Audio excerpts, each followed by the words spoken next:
কিরে মিলন, শুনলাম তুই নাকি মিষ্টির দোকান দিছ? ও বেটা, তাহলে দোকানে বস না কি লিগা? কাস্টমার নাই, কাস্টমার নাই কি লিগা? মিষ্টি নাই, মিষ্টি রে কোন আমার ফ্যাটও। ইবলিশ। তোর আজকে মুজ্জার মতো লাগতেছে। কোন মজ্জা? সোরা মুজ্জা। তুই এই ফাউল কথাটা কইলি কি লিগা? কামের কথা কবে কইছি? কামের কথা ফাললে না কইতি? কামের কথা কইতে হইলে ফাউল কথা কম যেত না। আর তোর মতো হইতে গেলে বুদ্ধি থাউন চাইতো না। এই যে তুই আবার ফাউল কথা কইছ। তুই কোন মদের কথা কইছ? আরে তুই যেমনে বেটকাস মাইছে তো তোরে বেটকি বাবাটা হে। তাও তো বাবাটা হে, মা দোয়াটা হে না। মা ডাহাই গো, তোমার নামে দক্ষিণ ভারতে বিচার দিয়া গেছে। তুমি বলে বেটা গো ডাব চুরি করে লয়ে যাও। আমার নামে বিচার দিছে। হ, কত বড় সাহস! কেন সাহসের কি আছে?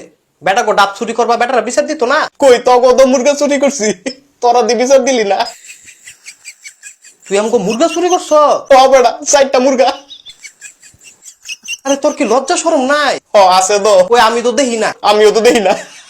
বিকালে ফিরে আসত নি, হ্যাঁ, তাইলে সময় করে মইরা যাইস গা। মন্ডায় কয় লোকজন ভাড়া বেটা তোরা সটকাই, দরকার হলে জনপ্রতি 500 টাকা দিব। তুই আমারে 50 দে, আমি আমারে চটকামু।